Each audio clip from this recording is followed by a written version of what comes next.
Hey there. Thanks for watching or listening to the Compared To podcast today. I'm Heather Creekmore, and we're in a series called Waiting for Weight Loss.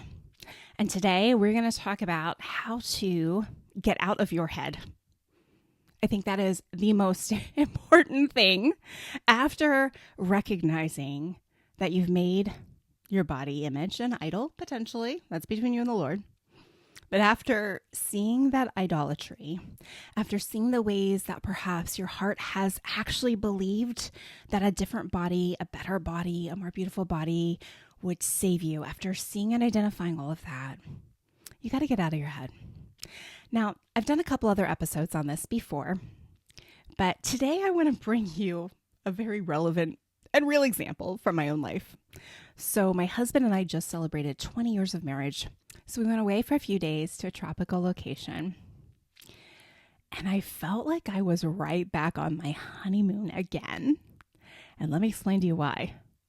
I'm sitting at the pool, and all of a sudden I was overwhelmed with this very familiar feeling of, oh, wow, there's a lot of beautiful women here.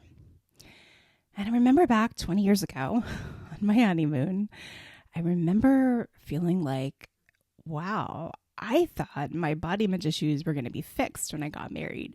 And instead now I feel like I'm in this even bigger competition where I now suddenly have to be on the lookout for all women that look better than me and then somehow stop my husband from seeing them, which is impossible unless you only vacation in caves or deserts with no one around.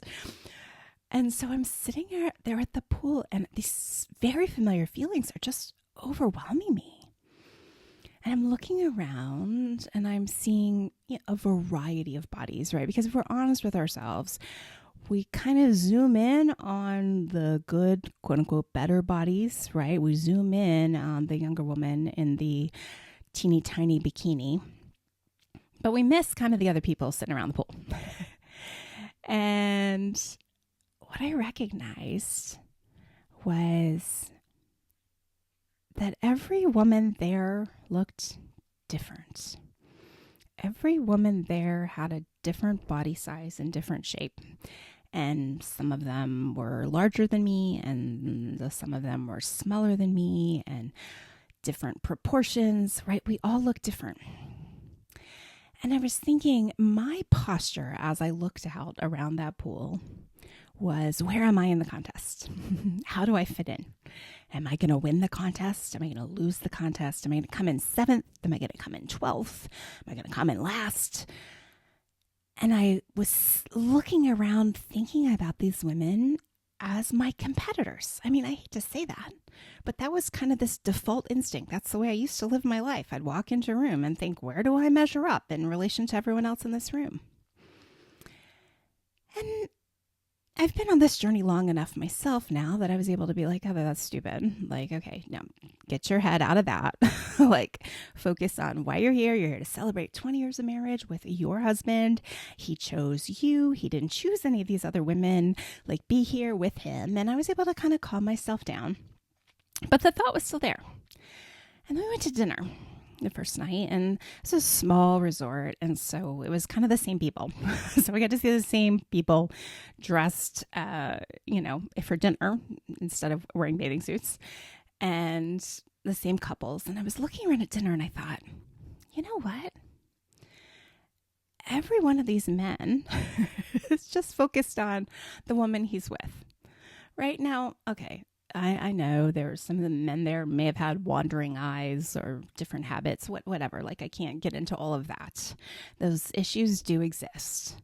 But for the most part, by and large, each man was there sitting across from a woman that he had chosen to spend this time with, whether they were married or there was some dating couples there. There was some other interesting arrangements I'm not even sure of. I don't want to go into there. But he was there with that particular woman. And as I chatted with my husband about it a little bit more, I was mentioning to him, I'm like, women sit in these situations feeling like this is a contest. Like, I've got to win. I've got to be better than all these other women. But I'm sitting across from you, And your only hope is for time with me. Your only hope is for intimacy with me. You are not sitting there comparing me to everyone else around the pool. You just want more of me. And it changed my perspective, of course, because I was like, wow, so much of this struggle, I think I have to win so that I will be acceptable to my husband, right? Or that he'll love me more or treat me better. And he already treats me well, right? But like somehow this is changing my body is going to unlock some video game levels of amazingness. But I have to compete in this contest in order to get there. And friend, it's just not true. So much of the struggle is not about your body. It's about your head and your heart. And first, you got to solve the heart issue, right? Because getting that sin out of our lives is the most important thing. Your spiritual health is far more important than your physical health. And so do that first, and then it's what's going on in your head. Now, we do a lot of work with women where we work through issues that maybe you've had for life, right? Where maybe you haven't felt safe because of some things that have happened to you, or you felt insecure around your body because of things that were said to you. And these same cruel words have been repeating in your head for 20, 30, 40, 50 years, right? So there's a way in which you can get help for that. And you probably do need to get help for that. Like no one ever told us we were supposed to be healed alone, right? We were only supposed to be in community, and the church, as we come together, we can encourage each other and pray and find healing for even these mental and spiritual struggles that weigh us down. But today my question for you is like, what's going on in your head, friend? Do you even know? Have you paused for just a second to hear the thoughts and maybe examine to see whether or not they are true? I got a new book, and I think I shared about it in the community. It's a book, I think it's called How to Do Self-Brain Surgery. But he talks about how 80% of the thoughts we have every single day are just simply not true. And we recycle these same thoughts over and over again. So chances are you're having the same 80% of your thoughts that aren't true every single day. And do that for 20, 30, 40 years, right? And you just start to believe that they're true because they've been around so long. They're familiar friends, right? This is the thought I always have, that I am too fill in the blank. I am too lazy. I am too fat. I am too ugly. I am too short. I am too tall. I am too soft. I am too flat. I'm too jiggly, like whatever. Right? And we just keep having these thoughts over and over and over and over again. And then we kind of start to project them on people like, well, my husband must think this about me too. And meanwhile, husband might actually even be saying, I don't think that about you. But we say, I don't believe you, husband. You must think this about me because this is the truth. And my truth is what's most important, right? We do these things, friend, in our heads is where we get things all discombobulated. What is true? What is right? What is pure, right? We've got scripture telling us to think on these things. As Christians, Romans 12, we're supposed to have our minds renewed.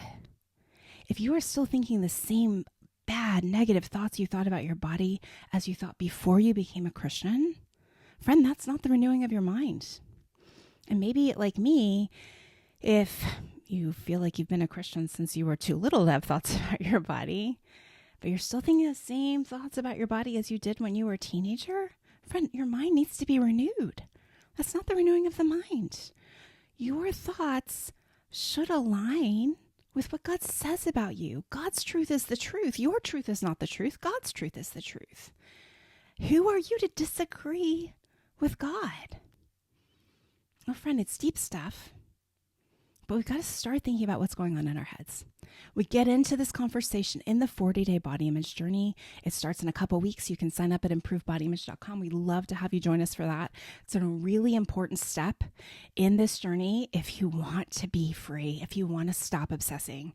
And friend, let me tell you, you might not know what to do with yourself if you get free in this journey, because you're going to have so much more headspace. You're going to be like, I'm not sure what I should think about.